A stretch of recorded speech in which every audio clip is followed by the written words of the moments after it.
A number of years ago, the Central Bank of the United States, the Federal Reserve, produced a document entitled Modern Money Mechanics. This publication detailed the institutionalized practice of money creation as utilized by the Federal Reserve and the web of global commercial banks it supports. On the opening page, the document states its objective. The purpose of this booklet is to describe the basic process of money creation in a fractional reserve banking system. It then proceeds to describe this fractional reserve process through various banking terminology, a translation of which goes something like this.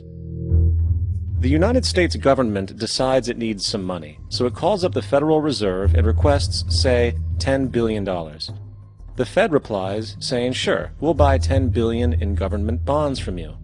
So the government takes some pieces of paper, paints some official-looking designs on them, and calls them Treasury bonds. Then it puts a value on these bonds to the sum of $10 billion and sends them over to the Fed. In turn, the people at the Fed draw up a bunch of impressive pieces of paper themselves, only this time calling them Federal Reserve notes, also designating a value of $10 billion to the Fed. The Fed then takes these notes and trades them for the bonds. Once this exchange is complete, the government then takes the $10 billion in Federal Reserve notes and deposits it into a bank account. And upon this deposit, the paper notes officially become legal tender money, adding $10 billion to the U.S. money supply. And there it is. $10 billion in new money has been created. Of course, this example is a generalization, for, in reality, this transaction would occur electronically, with no paper used at all. In fact, only 3% of the U.S. money supply exists in physical currency. The other 97% essentially exists in computers alone. Now, government bonds are, by design, instruments of debt, and when the Fed purchases these bonds, with money it essentially created out of thin air, the government is actually promising to pay back that money to the Fed. In other words, the money was created out of debt. This mind-numbing paradox of how money or value can be created out of debt or a liability will become more clear as we further this exercise. So, the exchange has been made and now $10 billion sits in a commercial bank account. Here's where it gets really interesting. For as based on the fractional reserve practice, that $10 billion deposit instantly becomes part of the bank's reserves, just as all deposits do. And regarding reserve requirements, as stated in modern money mechanics, a bank must maintain legally required reserves equal to a prescribed percentage of its deposits. It then quantifies this by stating, under current regulations, the reserve requirement against most transaction accounts is 10%. This means that with a $10 billion deposit, 10% or $1 billion is held as the required reserve, while the other $9 billion is considered an excessive reserve and can be used as the basis for new loans. Now, it is logical to assume that this $9 billion is literally coming out of the existing $10 billion deposit. However, this is actually not the case. What really happens is that the $9 billion is simply created out of thin air on top of the existing $10 billion deposit. This is how the money supply is expanded. As stated in modern money mechanics, of course they, the banks, do not really pay out loans from the money they receive as deposits. If they did this, no additional money would be created. What they do when they make loans is to accept promissory notes, loan contracts, in exchange for credits, money, to the borrower's transaction accounts. In other words, the $9 billion can be created out of nothing simply because there is a demand for such a loan and that there is a $10 billion deposit to satisfy the reserve requirements. Now, let's assume that somebody walks into this bank and borrows the newly available $9 billion. They will then most likely take that money and deposit it into their own bank account. The process then repeats, for that deposit becomes part of the bank's reserves. 10% is isolated, and in turn 90% of the $9 billion, or $8.1 billion, is now available as newly created money for more loans. And of course, that 8.1 can be loaned out and redeposited, creating an additional 7.2 billion, to 6.5 billion, to 5.9 billion, etc. This deposit money creation loan cycle can technically go on to infinity. The average mathematical result is that about $90 billion can be created on top of the original 10 billion. In other words, for every deposit that ever occurs in the banking system, about 9 times that amount can be created out of thin air. Money jitters? Ask the obliging Bank of America for a jar of soothing instant money, M-O-N-E-Y, in the form of a convenient personal loan. So, now that we understand how money is created by this fractional reserve banking system, a logical yet elusive question might come to mind. What is actually giving this newly created money value? The answer? The money that already exists. The new money essentially steals value from the existing money supply. For the total pool of money is being increased irrespective to demand for goods and services. And as supply and demand finds equilibrium, prices rise, diminishing the purchasing power of each individual dollar. This is generally referred to as inflation, and inflation is essentially a hidden tax on the public. What is the advice that you generally get? And that is, inflate the currency. They don't say debase the currency. They don't say devalue the currency. They don't say cheat the people who are saved. They say lower the interest rates. The real deception is when we distort the value of money. When we create money out of thin air, we have no savings, yet there's so-called capital. So my question boils down to this: how in the world can we expect to solve the problems of inflation, that is, the increase in the supply of money, with more inflation? Of course, it can't. The fractional reserve system of monetary expansion is inherently inflationary. For the act of expanding the money supply, without there being a proportional expansion of goods and services in the economy, will always debase a currency. In fact, a quick glance at the historical values of the US dollar versus the money supply reflects this point definitively, for the inverse relationship is obvious. $1 in 1913 required $21.60 in 2007 to match value. That is a 96% devaluation since the Federal Reserve came into existence. Now, if this reality of inherent and perpetual inflation seems absurd and economically self-defeating, hold that thought, for absurdity is an understatement in regard to how our financial system really operates. For in our financial system, money is debt. And debt is money. Here is a chart of the U.S. money supply from 1950 to 2006. Here is a chart of the U.S. national debt for the same period. How interesting it is that the trends are virtually the same. For the more money there is, the more debt there is. The more debt there is, the more money there is. To put it a different way, every single dollar in your wallet is owed to somebody by somebody. For remember, the only way the money can come into existence is from loans. Therefore, if everyone in the country were able to pay off all debts, including the government, there would not be $1 in circulation.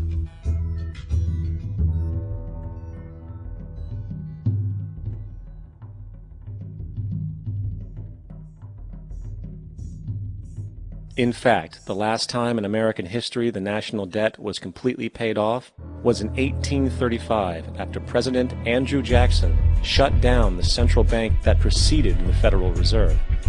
In fact, Jackson's entire political platform essentially revolved around his commitment to shut down the central bank, stating at one point, "The bold efforts the present bank has made to control the government are but premonitions of the fate that awaits the American people, should they be deluded into a perpetuation of this institution or the establishment of another like it."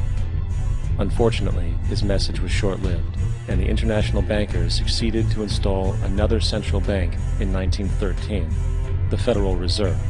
And as long as this institution exists, perpetual debt is guaranteed.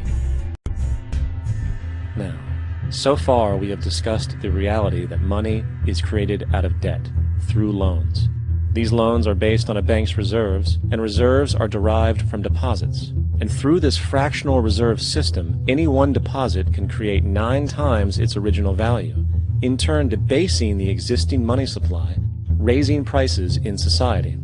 And since all this money is created out of debt and circulated randomly through commerce, people become detached from their original debt, and a disequilibrium exists, where people are forced to compete for labor in order to pull enough money out of the money supply to cover their costs of living. As dysfunctional and backwards as all of this might seem, there is still one thing we have omitted from this equation. And it is this element of the structure which reveals the truly fraudulent nature of the system itself: the application of interest. When the government borrows money from the Fed, or when a person borrows money from a bank, it almost always has to be paid back with accrued interest.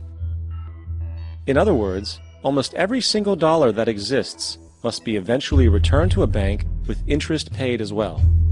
But if all money is borrowed from the central bank and is expanded by commercial banks through loans, only what would be referred to as the principal is being created in the money supply. So then, where is the money to cover all of the interest that is charged? Nowhere. It doesn't exist. The ramifications of this are staggering, for the amount of money owed back to the banks will always exceed the amount of money that is available in circulation. This is why inflation is a constant in the economy, for new money is always needed to help cover the perpetual deficit built into the system, caused by the need to pay the interest. What this also means is that mathematically, defaults and bankruptcy are literally built into the system, and there will always be poor pockets of society that get the short end of the stick. An analogy would be a game of musical chairs, for once the music stops, somebody is left out to dry. And that's the point. It invariably transfers true wealth from the individual to the banks. For if you are unable to pay for your mortgage, they will take your property. This is particularly enraging when you realize that not only is such a default inevitable due to the fractional reserve practice, but also because of the fact that the money that the bank loaned to you didn't even legally exist in the first place. In 1969, there was a Minnesota court case involving a man named Jerome Daly, who was challenging the foreclosure of his home by the bank which provided the loan to purchase it. His argument was that the mortgage contract required both parties, being he and the bank, each put up a legitimate form of property for the exchange. In legal language, this is called consideration. Mr. Daly explained that the money was, in fact, not the property of the bank, for it was created out of nothing as soon as the loan agreement was signed. Remember what modern money mechanics stated about loans? What they do when they make loans is to accept promissory notes in exchange for credits. Reserves are unchanged by the loan transactions, but deposit credits constitute new additions to the total deposits of the banking system. In other words, the money doesn't come out of their existing assets. The bank is simply inventing it, putting up nothing of its own, except for a theoretical liability on paper. As the court case progressed, the bank's president, Mr. Morgan, took the stand, and in the judge's personal memorandum, he recalled that the plaintiff, bank's president, admitted that, in combination with the Federal Reserve Bank, did create the money and credit upon its books by bookkeeping entry. The money and credit first came into existence when they created it. Mr. Morgan admitted that no United States law or statute existed which gave him the right to do this. A lawful consideration must exist and be tendered to support the note. The jury found that there was no lawful consideration, and I agree. He also poetically added, "Only God can create something of value out of nothing."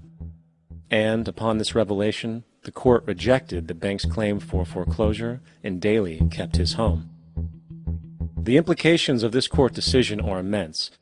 For every time you borrow money from a bank, whether it is a mortgage loan or a credit card charge, the money given to you is not only counterfeit, it is an illegitimate form of consideration, and hence voids the contract to repay, for the bank never had the money as property to begin with. Unfortunately, such legal realizations are suppressed and ignored, and the game of perpetual wealth transfer and perpetual debt continues. And this brings us to the ultimate question: why? During the American Civil War, President Lincoln bypassed the high-interest loans offered by the European banks and decided to do what the Founding Fathers advocated, which was to create an independent and inherently debt-free currency. It was called the greenback.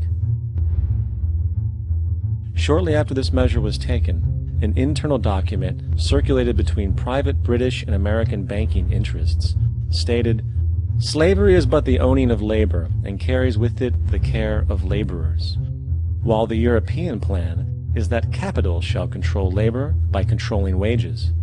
This can be done by controlling the money. It will not do to allow the greenback, as we cannot control that." The fractional reserve policy perpetrated by the Federal Reserve, which has spread in practice to the great majority of banks in the world, is, in fact, a system of modern slavery. Think about it. Money is created out of debt. And what do people do when they are in debt? They submit to employment to pay it off. But if money can only be created out of loans, how can society ever be debt-free? It can't. And that's the point. And it is the fear of losing assets coupled with the struggle to keep up with the perpetual debt and inflation inherent in the system, compounded by the inescapable scarcity within the money supply itself, created by the interest that can never be repaid, that keeps the wage slave in line, running on the hamster wheel with millions of others, in effect powering an empire that truly benefits only the elite at the top of the pyramid. For, at the end of the day, who are you really working for? The banks. Money is created in a bank and invariably ends up in a bank. They are the true masters, along with the corporations and governments they support. Physical slavery requires people to be housed and fed. Economic slavery requires people to feed and house themselves. It is one of the most ingenious scams for social manipulation ever created, and at its core, it is an invisible war against the population.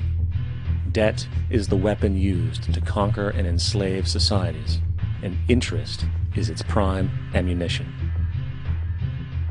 And as the majority walks around oblivious to this reality, the banks, in collusion with governments and corporations, continue to perfect and expand their tactics of economic warfare, spawning new bases, such as the World Bank and International Monetary